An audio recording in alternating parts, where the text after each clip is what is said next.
결혼을 앞둔 문호와 선영. 이 둘은 문호의 고향에 청첩장을 전해주러 가고 있습니다. 아, 문호씨, 나 커피 좀 감기약 먹었더니 이제 졸려. 그만 갔다 올게. 문호는 고속도로 휴게소에 들러 간식과 커피를 사고 다시 차로 향합니다. 이래놓고 어디 간 거야? 그런데 선영이 보이질 않습니다. 비가 많이 오는데 우산도 없이 말이죠. 옷에 뭐가 묻을까봐 그렇게 조심했던 선영이 장대비가 내리는 고속도로 휴게소에서 사라졌습니다.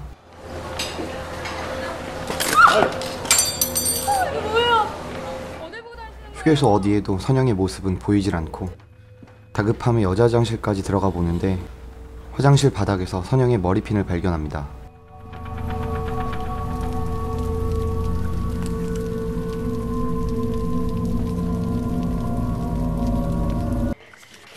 친구인 장문호 씨 연락처가? 예, 여기 동물병원인데요. 이렇게 아무 때나 일로 전화하시면 돼요. 여기 밑에 핸드폰 번호 있고요. 예, 됐습니다. 다급하게 경찰에 실종 신고를 해보지만 단순 가출로 치부해버리는 경찰의 태도에 문호는 분노합니다. 비가 왔고요. 차 문은 열려 있었고요. 오늘 시댁에 인사한다고 옷도 새 옷 입고 옷에 뭐 묻을까봐 점심도 빵으로 때웠다고 얘기했잖아요, 아까. 그죠? 이 머리핀이요. 주유소 화장실 바닥에 떨어져 있었다니까요, 지금! 가만히 기다리고만 있을 수는 없습니다. 문호는 먼저 선영의 집으로 향합니다. 하지만 남아있는 건 아무것도 없었습니다. 모든 건 사라지고 난 뒤였죠. 이때 걸려오는 한 통의 전화. 선영일까요? 동호야. 너 지난주 우리 지점에서 대출 약정 변경하러 왔을 때 선영씨 계좌 개설하고 신용카드 신청했던 거 너 기억나지? 줘야 하다 보니까 선영씨 개인 파산했던 기록 있어. 뭐 개인 파산? 은행원 친구 동우로부터 선영의 개인 파산에 대한 내용을 듣게 됩니다. 선영이 사라진 건 돈 때문이었을까요? 도대체 선영은 어디에 있는 걸까요? 모든 것이 너무 혼란스럽기만 합니다. 뜬 눈으로 밤을 지샌 문호는 선영의 직장으로 향합니다. 당연하게도 그녀는 출근하지 않았고 그녀의 동료들도 그녀의 행방을 알지 못했습니다. 그럼 정말 죄송한데요. 선영이 입사할 때 이력서 같은 거 있으면 좀 보여주실래요? 부장님한테 한번 물어볼게요. 예, 꼭 좀 부탁드릴게요. 감사합니다. 아니, 뭐라고요? 그런 회사가 없다고요? 선영의 이력서를 얻어 연락을 돌려보지만 그 경력들은 모두 허위 기재였습니다. 친한 친구도 가족도 없던 선영. 연락할 곳도 없어 너무 답답하기만 한 이때 한 장의 서류가 눈에 들어옵니다. 바로 그녀의 파산 관련 서류였죠. 문호는 선영의 파산 신청을 담당했던 사무장을 찾아갑니다. 4년 전에 개인 파산 무료 상담 프로그램 했었는데 그때 제가 맡아가지고 면책 판정까지 받았죠. 모친 사망 보험금이 한 5천도 했죠. 그것도 제가 잘 수령해드렸습니다. 여기 인적사항 보시죠. 진술서입니다. 진술서에는 문호의 가슴을 후벼 파는 말들 뿐이었습니다. 그런데 뭔가 이상한 점을 발견합니다. 진술서의 글씨체와 선영의 글씨체가 너무나도 다른 것이었죠. 진술서는 이게 사무실에서 대피를 합니까? 그러니까 본인이 자필로 쓰죠. 아니요, 글씨체가 너무 달라가지고. 아, 그래요? 예. 줘보세요. 이 사람이 강선영 씨라고요? 예. 잘못 찾아오신 것 같은데. 이 사람 강선영 씨 아닙니다. 처음 보는 얼굴인데요. 예? 아예 다른 사람인데. 주민등록번호는 똑같네요. 강선영은 강선영이 아니었습니다. 이름과 주민등록번호는 같지만 글씨체, 얼굴 어느 하나 닮은 것이 없습니다. 문호는 오랜 시간 동안 연을 끊고 지내온 사촌형 종근에게 도움을 청합니다. 그는 강력계 형사로 근무하다가 뇌물수수에 휘말려 지금은 백수신세였죠. 저기 형, 나 형한테 부탁할 게 좀 있는데. 형, 나 이 여자 꼭 찾아야 돼. 다음 달에 나랑 결혼할 여자야. 네가 이 새끼야 청첩장이라도 하나 들고 와서 얘기하는 게 예의야 이 새끼야. 그게 아니라 내 얘기 좀 들어봐. 얘가 선영이야, 강선영. 근데 얘를 찾다 보니까 얘가 선영이가 아니래. 그러니까 얘가 나랑 결혼할 여잔데 얘가 누군지 모른다고 지금. 그러니까 아무하고도 연락이 안 돼 지금. 불쑥 찾아와 결혼할 여자를 찾아달라는 사촌동생. 그리고 이어지는 사촌동생의 절규.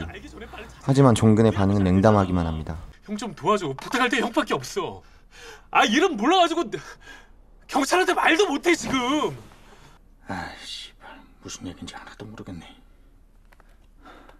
처음부터 천천히 얘기해봐. 돈은 줄 거지? 종근은 돈을 대가로 선영을 찾아 나섭니다. 형사의 감을 살려 그녀의 행적을 따라가 보는데 의문투성이인 그녀의 행적에 심상치 않은 사건임을 직감합니다. 이거 봐라.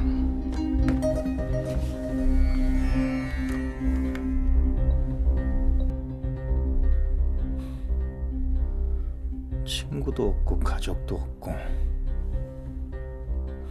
지문도 없다. 그리고 얼마 후 조사 결과를 가지고 문호를 찾아갑니다.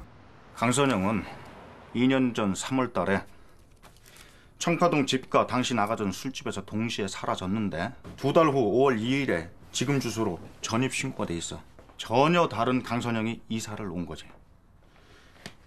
이력서도 가짜고 은행 계좌도 이미 개인 파산을 한 강선영의 명의를 그대로 사용을 했고, 이 여자가 강선영을 의도적으로 사칭해서 살아왔다는 거, 게다가 너랑 결혼까지 하려고 했다는 거, 어쨌든 이건 영원히 강선영으로 살아가려고 했던 거 같거든. 어떤 여자가 자기 이름으로 살고 너랑 사귀고 심지어 너랑 결혼까지 하려고 했어. 그런데도 진짜 강선영은 1년이 지나도록 어디서 뭘 하고 있는지 나타나질 않아. 너 이게 우연이겠어? 아 우연이 아닌 뭔데? 엄마는 사고로 죽고 보험금을 탄 딸이 곧이어 사라졌다는 거. 사고사가 아니라 살인사건일 수도 있다는 얘기야. 뻔하잖아. 아 뭔 얘기하는 거야 지금? 그녀가 살인범일 수도 있다는 종근의 합리적인 의심에 되려 화를 내는 문호. 형이 우리 선영이 뭐 알기나 해? 그래, 그럼 넌 그 여자에 대해서 아는 게 뭐 있냐? 그 여자 이름은 알아?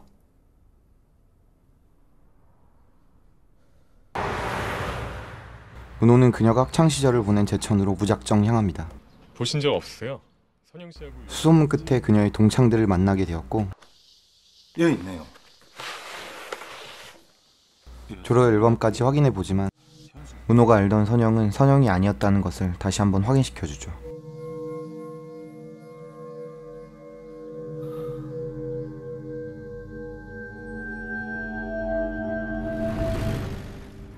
한편 수사를 계속 진행하던 종근은 결국 선영이 일했던 회사를 알아내는 데 성공하고 마침내 그녀의 과거를 알게 됩니다.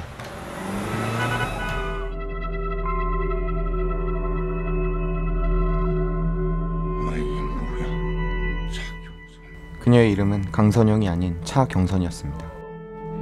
잘 찾으셨다고. 저 인사과장 김현준입니다. 성북서 강력팀장 하정식입니다.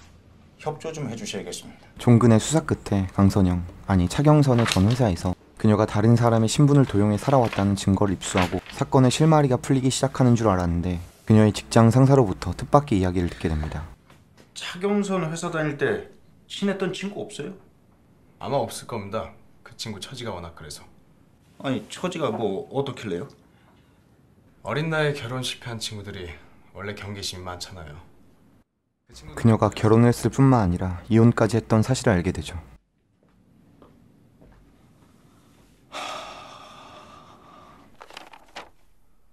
차경선. 이름이 차경선이야? 이혼한 경력이 있더라고.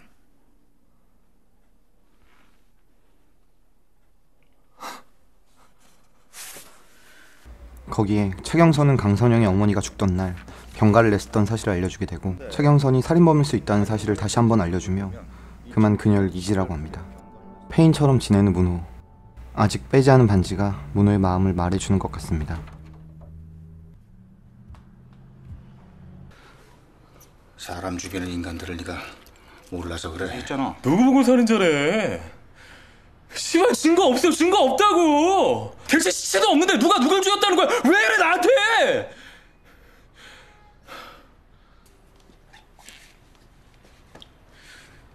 이혼했다는 남편 이름 뭐래? 문호는 그녀를 계속 찾기로 결심합니다.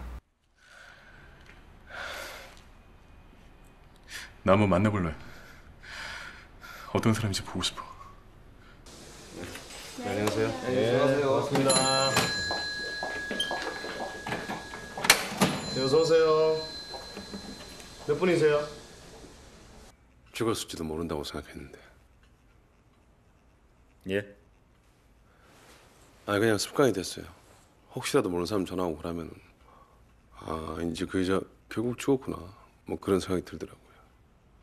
그는 그의 불행했던 결혼 생활과 그녀의 과거를 이야기해 줍니다. 이제 IMF도 힘들어지고 그는 아버지의 사채빚을 떠안은 그녀를 사랑해서 결혼까지 했지만 매일 사채업자들에게 시달려야만 했죠.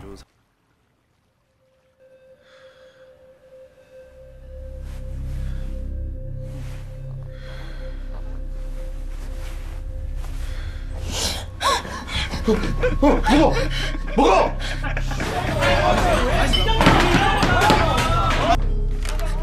사모님, 차승택이 딸년 아닙니까? 사모님, 예? 여기 서류 좀 봐봐요. 사모님 애비가 갚아야 될 돈이 이렇게 많은데 좀 나와봐요, 씨발. 아, 씨발, 귓구녕을 처먹었나? 야! 제일 먼저 우리 어머니가 화병 나가지고 넘겨 누우셨어요.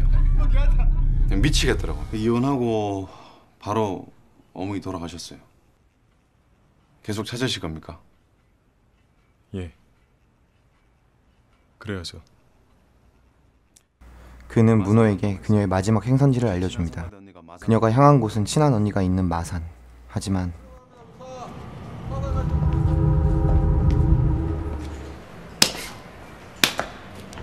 쌍년이 어디 가려고, 씨. 빼. 네 인생의 모든 길은 이제부터 나한테로 통하게 돼 있다, 알았나? 그녀는 사채업자들에게 끌려가게 되고 약 1년이 지나 마산의 친한 언니에게 돌아옵니다. 언니, 나 택시비 좀 주세요. 청파동 고시원. 그녀는 풀려난 것이 아니라 사채업자들을 피해 도망온 것이었죠. 그런데 친한 언니에게서 문호가 그토록 듣고 싶었던 말을 듣게 됩니다. 한참 거기서 살았어요. 많이 아팠어요. 열이 펄펄 끓어서 며칠 입원까지 하고. 제가 회사에 전화해서 병가도 신청하고 그랬죠. 병가요? 그게 언제였죠? 차경선 환자분 2008년 12월 8일에서 11일까지 입원 치료 받으셨네요. 아니, 그 입원 기간 동안 외출한 적이 없었어요? 하루 전날에 이분 애기가 죽었어요. 12월 7일에. 애기요? 강선영의 모친을 살해했을 거라는 종근의 수사와는 다르게 그녀는 같은 날 병원에 입원해 있었습니다. 그녀가 살인자가 아니라는 안도감이었을까요? 아니면 그녀가 겪었을 아픔에 가슴이 아픈 걸까요? 문호는 눈물을 흘립니다.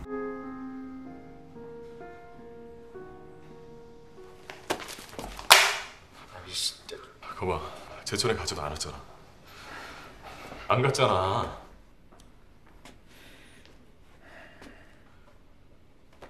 안 죽였잖아. 강수정이 엄마 안 죽였잖아. 야, 살인자 아니잖아. 내 말이 맞잖아. 여기 번째 여기 있었대잖아. 최경선이 살인을 하지 않았다면 왜 강선영으로 살려고 했던 걸까요? 그리고 최경선은 도대체 어디로 갔을까요? 오늘 소개해드린 영화 화차는 방구석 1열의 패널로 출연하며 대중들에게 잘 알려진 변영주 감독님의 첫 상업 영화입니다. 동명의 일본 소설을 원작으로 하며 끔찍하고 잔혹한 인생을 살 수밖에 없었던, 하지만 평범하고 행복하게 살고 싶었던 한 여자의 이야기입니다. 제목 화차는 지옥으로 가는 불수레라는 의미이며 한 번 타면 다시는 내릴 수 없다고 합니다. 16억의 저예산 영화이기 때문에 대부분의 촬영을 낮에 했음에도 미스테리 스릴러물이라는 장르의 어둡고 차가운 분위기를 잘 연출해낸 수작이라고 생각합니다. 제 소개 영상에서 대부분의 시점은 문호에게 맞춰져 있는데 영화를 끝까지 관람해 보시면 아시겠지만 최경선 역을 맡은 김민희 배우님의 연기력이 폭발하기 시작한 작품이기도 합니다. 관객수는 당시 240만을 기록했는데 영화의 재미에 비해 상당히 적은 수치라고 생각합니다. 배우들의 열연, 감탄할 만한 소재와 스토리는 이 영화를 추천드리기에 부족함이 없다고 생각합니다. 절대 후회하지 않을 영화라고 생각이 되니 꼭 영화 관람을 추천드립니다. 지금까지 안방극장이었습니다. 감사합니다.